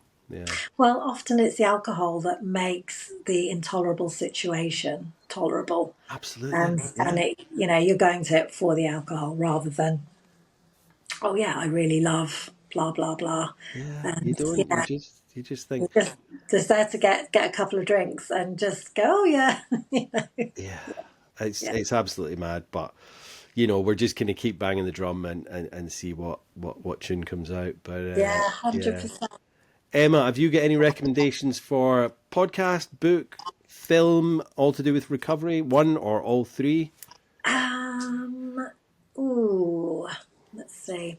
So when I first got into podcasts, and discovered them. Hmm. The one that I used to listen to loads was Love Sober. Oh yeah, yeah. Yeah, yeah, I love that. It's just great. It was like being part of a good conversation around a kitchen table with a big mug of tea. So Hmm. yeah, I love Sober. It's a huge back catalogue of those. Hmm. One of the first books that I was given, because there weren't many books when I stopped, was The Outrun by Amy Littrot. I Do you know, know what? I it's a absolutely fabulous book, isn't it? Well, I watched Jenny and I went to see the film last year. I hadn't read Yeah, the book. We went to see yeah, the film and we thought I was blown away by how brutally honest it was, the yeah. depiction in Saoirse Ronan. And I've reached out to Amy a few times on Instagram, but she's not coming on the podcast yet. Oh, She it's may come on at honestly, some point, but I think she's kind of done with the sobriety world. She's writing books about seaweed now as well, and it's a yes, fantastic book. I loved it, absolutely loved yeah. it. Yeah. Read the book, read Yeah. it. Oh no, no, It's I have. Sorry, I've read the book oh, since you've I read it watched the since? film. Yeah, Yeah, yeah, yeah, yeah, yeah, yeah. I yeah, absolutely adored. Do you know what? It's funny watching the film before the book. But I did prefer the book once I'd read it because it was more. I was in her world, and it's almost like a diary the way she's writing it. The film was fantastic as well, but yeah, oh yeah, yeah, yeah, and just that's rare as well, isn't it? Where a book and a film are both yeah, yeah, standalone, yeah, fantastic. So yeah, yeah. this was one of the first books that I read, Hmm. and has it's always a book that I recommend. I absolutely love it. And then another one, Hmm. which is also a book and a film, is Wild by Cheryl Strayed, Yeah, and that was a film with Reese Witherspoon. yeah. And last year I hiked to Machu Picchu, so I kind of revisited this book as well. Right. Um, and the whole, I can't remember the name of what she calls her rucksack, but yeah, Oh, I really felt is it that. it's something like the Brute or Or the bear or the Bear something, or isn't something it? like that? Because it's Yeah, huge. I mean, yeah, like, don't get me wrong. Again, the film and the book. I think I watched the film first, but then I read the book. And the book, I think there's so much more in the book than in the film, which is often the way. yeah, But I think they go into it in the book more about her struggles and the kind of the addiction that she had and the struggles with her mother and her ex and all that. That's more in depth in the book than in the film. Obviously, they touch on it in the film, but yeah, it's definitely a recovery book. Yeah, without a Yeah, doubt. yeah. Yeah. I really love that. I mean, I've got literally bookcases Yeah. full. I love a book, especially a quit lit book. Just Oh, favourite. this is Augustin why I Burroughs. started asking people on the Yeah, podcast, because yeah. I put them So on my good. list, and and it's because there's just so many out there now, and it's amazing. Have you read Drive by Augustin Burroughs? Yeah, yeah, Yeah, and Running with Scissors. Just and yeah, I brilliant. mean, it's Yeah. such a good book. What was the other one I read recently? Um, I think it was Augustine Burroughs. When I read that, it sent me on to another one, and it's by a girl. She's she worked for she was basically a reporter up in Seattle. She was from Texas, and she'd moved to Seattle in the kind of late 90s, early noughties. So, that was it. And it just spiraled for her drinking and whatnot. Um, I'll put it in the description once I remember what it's called, but it's Yeah, it's a no, really it good book as is. well. It was just one of those. Well, I listened to them on Audible, and then once I'd finished Augustine Burroughs' book, it then led me on to this one, which was fantastic as well. So I love the when you can do that. Have you read the trio?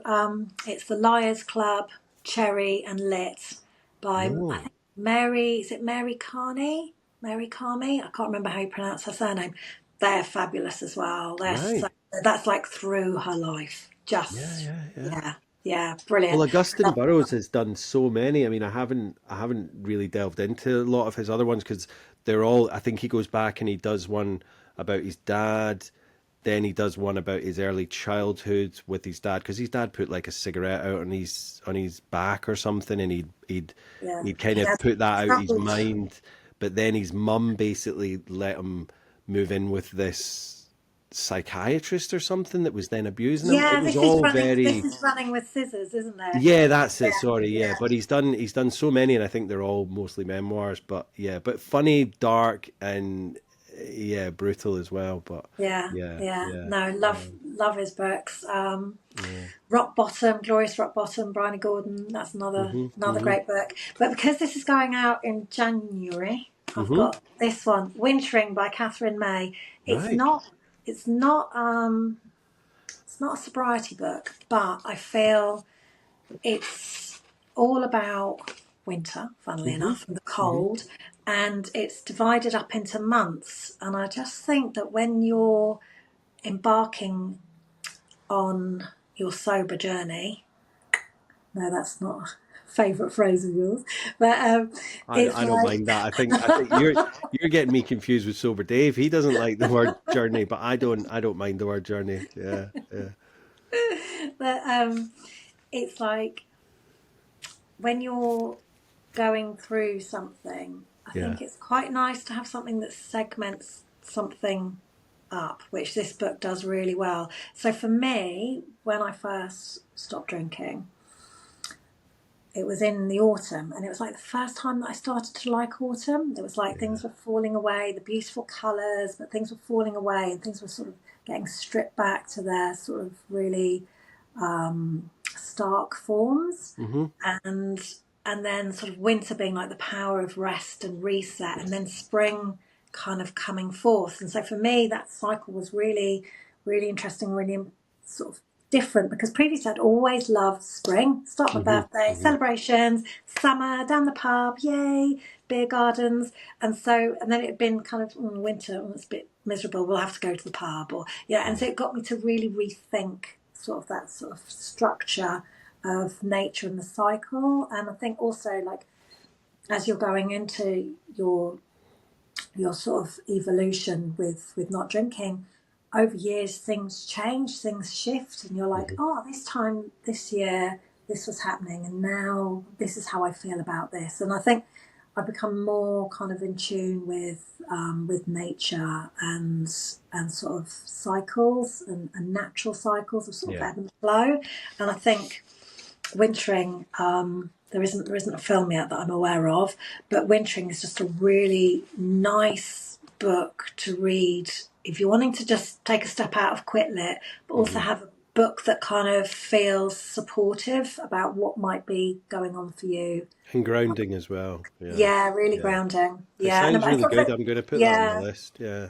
because a lot of people get into going out for walks. I know I certainly did, or they get into wild water swimming and things like that. And a lot of that's covered in here, and it's done in a Yeah. really, really nice Well, I way. mean, Yeah. today was just, it was like a perfect winter day. I mean, I know if you're, it's not until the winter solstice, the 21st of December that winter officially starts. But Mhm. it's winter now because it's cold. We've had frost. But today was just this beautiful, crisp, sunny day with a bit of frost on the ground. Yeah, it was cold, but I was stripping off half the way through the day because what I'm doing is Yeah. it's heavy working and yeah, Yeah. but it's just that's what I love about winter. It's just those crisp mornings where there's leaves in the ground but they're crunchy underfoot, and you're going to finish your day and come home, get the fire on, Mm. and have a cup of tea or whatever and just chill Yeah, out. get And cozy. And how yeah, nice and how nice to enjoy it rather than be hungover, you know? exactly, without a doubt. Yeah, no, Yeah. thank you, Emma. It's been an absolute just an absolute pleasure. Like I feel like I've known you Oh, for years. So well, yeah, yeah, I well, mean, we you know, have we're known each other for connected. years, but not actually spoken. So Yeah. yeah, it's been an absolute privilege getting to know you and listening to your story. So thank you. Oh, thank you. Thank you for inviting me on. It's been lovely, lovely chatting. And I always feel that everyone in this community shares so many threads of connection, and it's Yeah. so easy to find those once you open up that conversation. So yeah, Oh, thank without a you. doubt. Yeah. As I say, we've got so many similarities, and that's what I always say to people is listen for the similarities and not the differences. So, and I'm sure they'll find so many in your story. And yeah, I know it's going to help so many people as well. So yeah. So just Oh, keep doing what you're doing, Emma. thank you. You too. You Cheers. too. Take care. Bye bye. Bye bye. Bye.